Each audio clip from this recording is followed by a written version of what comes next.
No Bias MMA here. We're going to talk about UFC 297, the aftermath, the thoughts. I took a night. I grieved the loss of the UFC middleweight champion Sean Strickland. Was the loss warranted? Should he still be champ? We'll talk about that. I'll tell you now, I rewatched the fight a day after, and I still think Sean Strickland won the fight. What I will say, though, is rounds 3 and 4, Sean Strickland could have done a lot more in them close rounds to make the rounds more definitive for him. He could have bit down in the mouthpiece just like he did in round 5, because that was the best round for either fighter, was round 5 for Sean Strickland. It was a wide margin in significant strikes, I think 55 to 34. I mean, Strickland lit him up in that round 5. So he could have definitely bit down in the mouthpiece. I don't know what the hesitancy was. I don't know why he wasn't throwing his teep. I don't know. He just got away from a lot of things, and that's partly to blame himself for. So the rounds 3 and 4 was definitely a question mark in my head. I thought rounds 1, 2, and 5 was definitely for Strickland. But look, my channel name is No Bias MMA, so I don't want to look at this with any bias.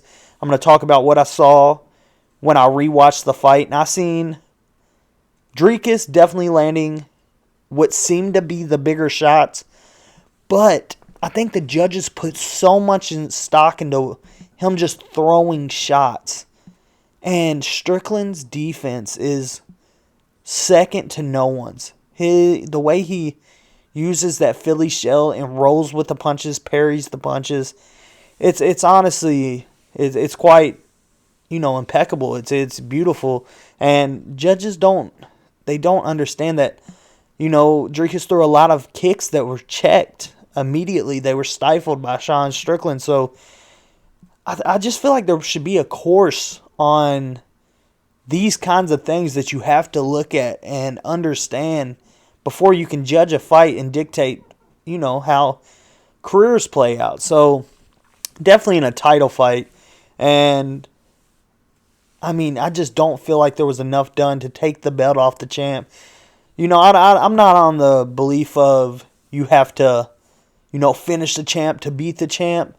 But in rounds that close, I mean, with Sean Strickland landing more strikes in almost every single round, I just don't see how you could give it to Dricus. But, I mean, I guess I can. I don't know, man. It's a hard one. It was definitely one of the closer title fights I've ever seen in my life. So to say, it's a robbery is definitely not warranted. But my thing is, this is what I think the entire thing came down to, and it was visual damage.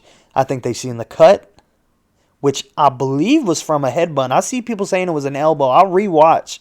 I did not see an elbow at all. So I think I seen where there was the headbutt. So if that's true, that was on the referee to let the judges know, hey, that was a clash of heads. Things like that you gotta catch. We have replays in between round. Look at the replays. Double check. The production team could have got this back, where they could have got it to the refs, or, the judges. That's a big deal. So if there was a headbutt, that's a big deal. But I'd really have to, rewatch one more time and really just look for the headbutt. But if there was a headbutt, that's a big thing. And another thing, dude, what is up with Drake? I swear before the fight, they came up on the UFC screen in the bottom left corner and it said, Drake bets $700,000 on Sean Strickland. I looked at my fiance. I said, fuck. No, man. Like, come on. I was absolutely shaking in my boots. I'm telling you. Look, Drake, people's like, oh, the Drake curse ain't real. He's hit with NFL, NBA, in MMA, dude, this dude is not hitting a lot. I'll tell you now. And $700K. Soon as he put that on, I was like, dude, this isn't good. I felt the decision, the bet that I placed was Sean Strickland by decision. So I just was like, man, I bet this is going to be a split decision. And it was. And, oh, man, that's a rough one right there. And we seen Dana White's comments on him thinking Sean Strickland won the fight. Same as me. I gave Sean Strickland's round 1, 2, and 5. And I thought he even edged out 4. So I was looking at 4-1. But I thought, you know what? They'll give Dricus 2 rounds. I think it's 3-2. But, man, it was a close fight. That's for sure. But I think the real topic here is what they should do next. Should it be, in my eyes, there's nothing else to do here but a Strickland rematch. Was he a 5-time defending world champ? No. A 3-time defending world champ? No. But he was absolutely on his way to massive star power. And to get it stripped like this, I know that just has to eat at him. Man, and look, I get it. From a business standpoint, it's like Stipe and John Jones. Like, you want to do that fight because, it's the GOAT versus the greatest heavyweight of all time. Just the way that sounds brings a lot of casual fans into it. Everybody knows John Jones' name. Man, but Israel Adesanya is coming off a loss. He literally got beat. He got beat by Pereira. Came back and beat Pereira. And then fought Strickland. Got beat by Strickland. And now he's about to go and fight Dricus because of the storyline. I just, no, man. Give Strickland that fight. Dana even said in the post-fight, he said, yeah, I'm sure we're going to match him up again. Man, there's just got to be a point when, even if you, the promoter, thinks Sean Strickland won the fight, how do you not give him the title fight next? They don't want to put him back in that position. They do not want Sean Strickland as champ. So, I don't know, man. That's where I hate this part of the sport. The politics, they say they don't care what fighters say, but I feel like that's going to hold Strickland back from getting his title opportunity. I think Strickland matches up well with the rest of the division, so I'm not worried about him being able to get back to the point, but will the UFC actually give him that shot again?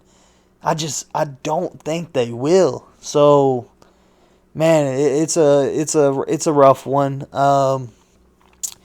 I wanted to shout out Sergey City. Man, I don't think people understand that it's definitely being looked over that Ramon Tavares came in at 139 pounds. That is 4 pounds over the weight class limit.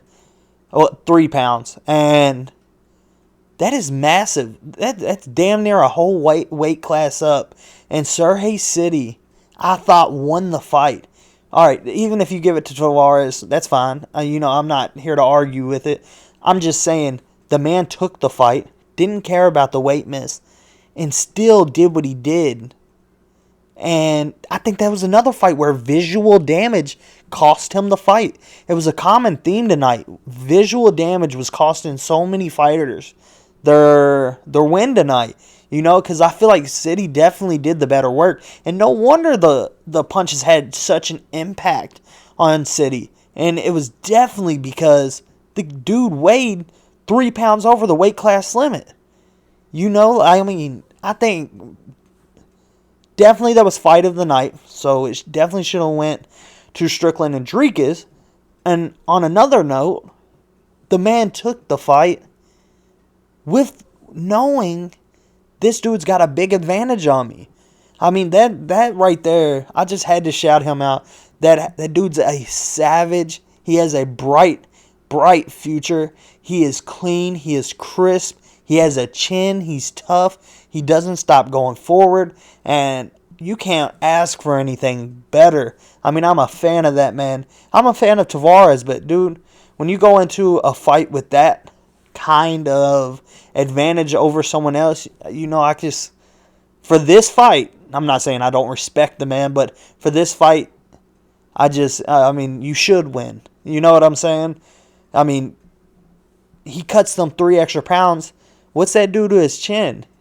Are they on the same playing field? You know, I mean, if he takes 3, does his chin hold up the way he did to the shots that said he delivered tonight? I just don't think he does. I think he probably would have got knocked out again. And I truly think that Tavares missed weight on purpose. I truly do. I think he knew it was the best possible scenario. He was like, okay, I'll miss weight on my debut. I'll get the win.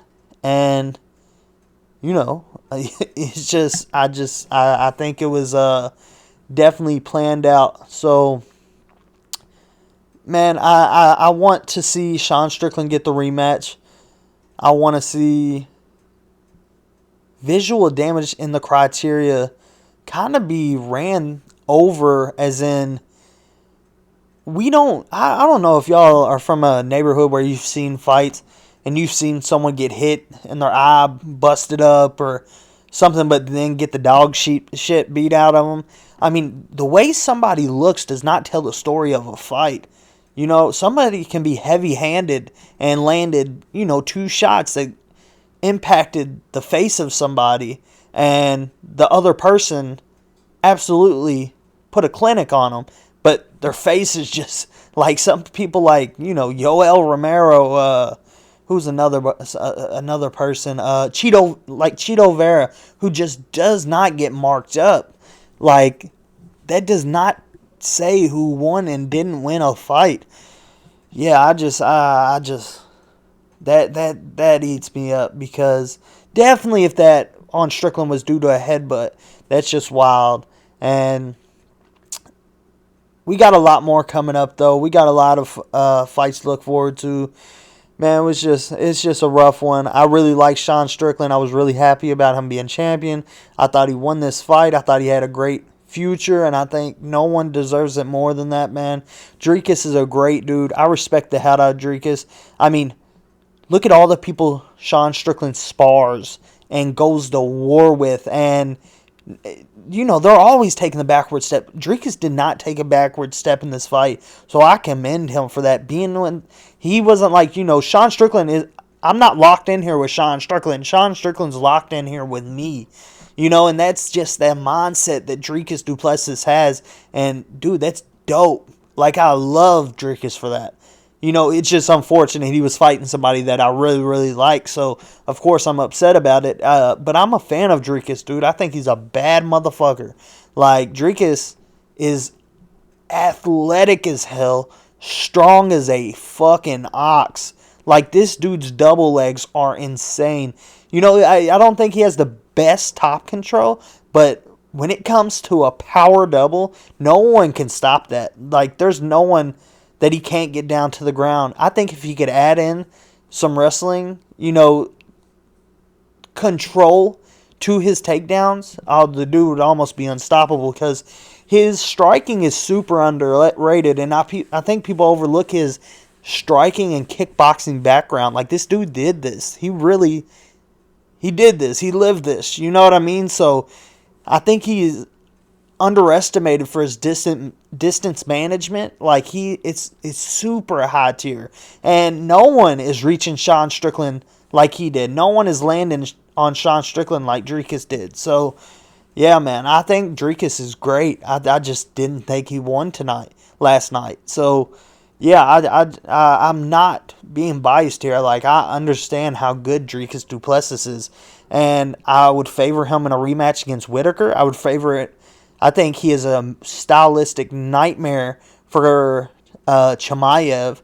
I think if him and Strickland fight again, I think Strickland stands his ground a little more, and I think he beats him. I just think Strickland is a bad matchup for du Plessis, and I think du Plessis is a bad matchup for a lot of people in this division. So, yeah, unfortunately, I don't think we're going to get the Sean Strickland rematch. So, I do think we're going to see a du Plessis at least defend this title 2 or 3 times.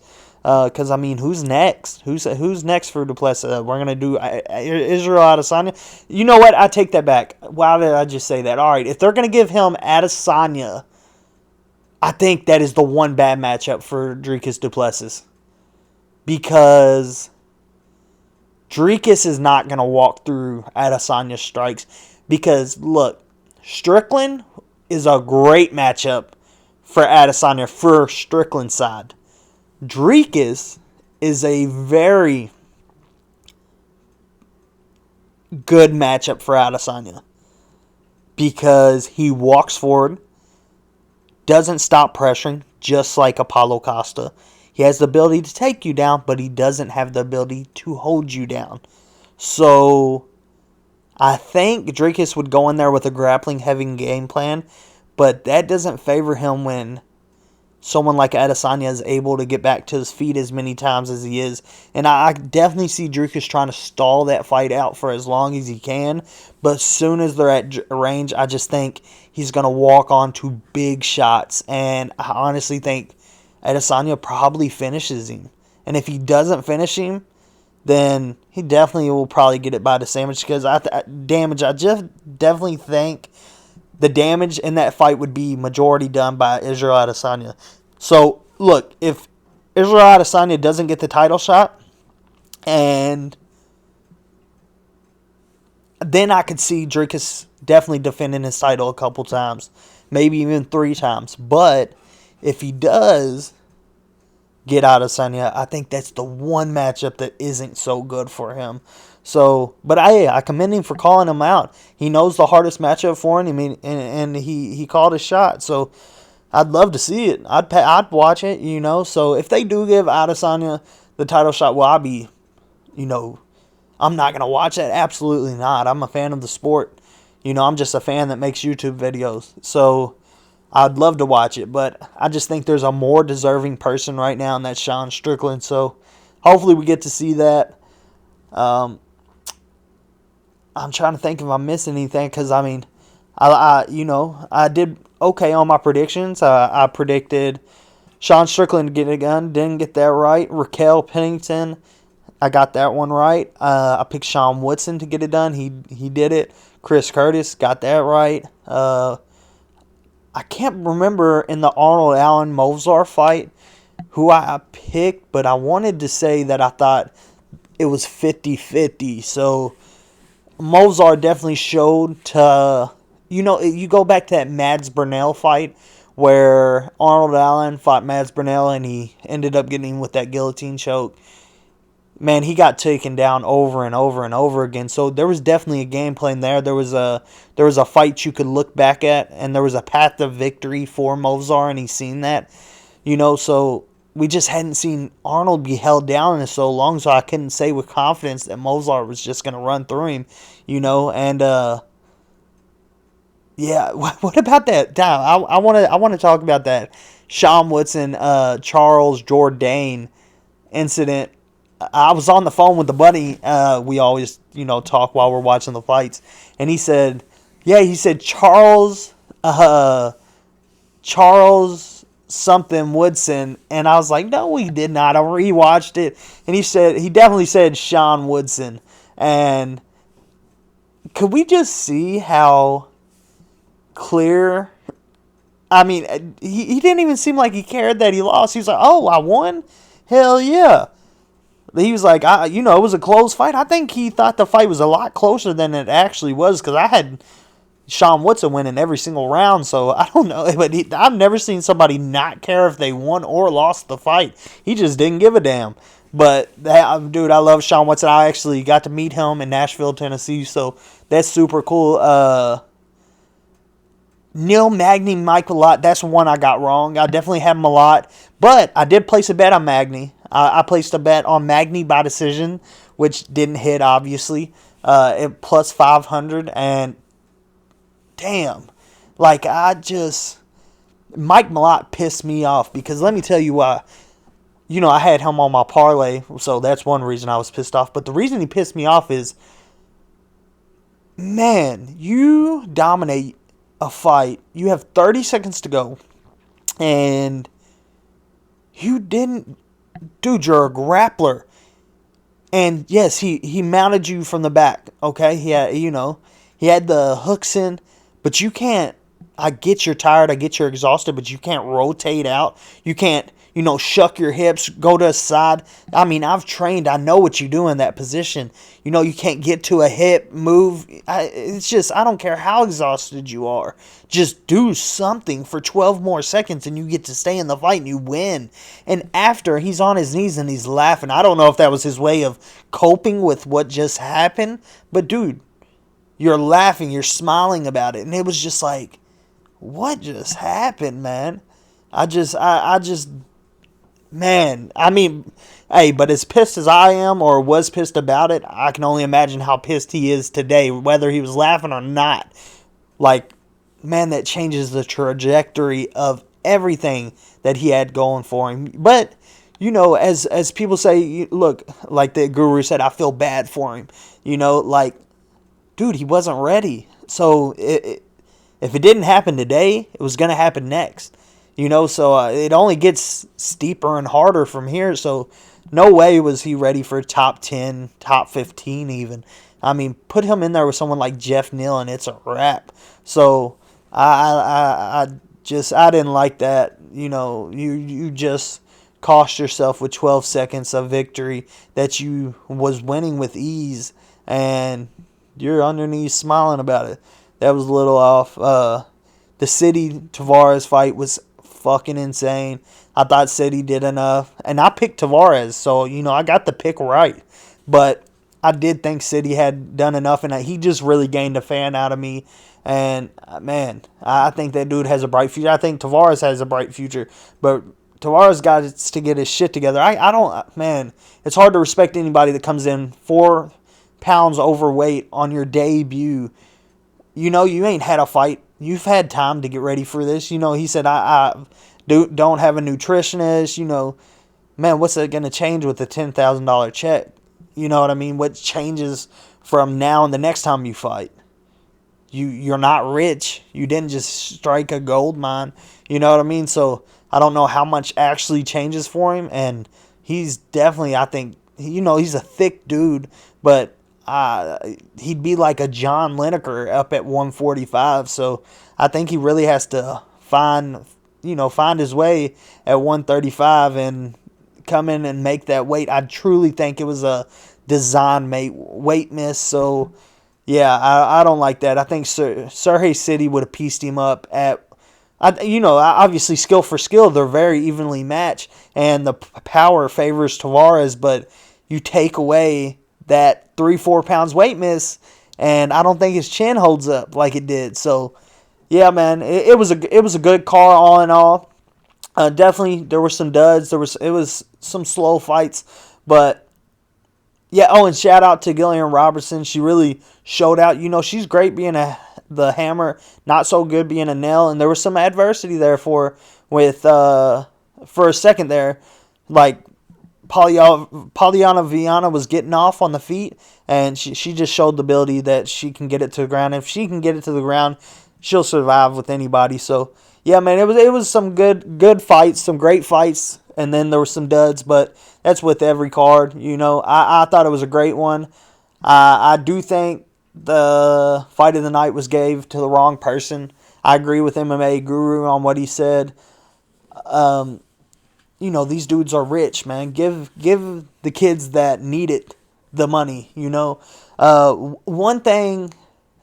Oh, and I wonder if that's why they didn't give it to him is because Tavares missed weight. Even if Tavares missed weight, give it to City.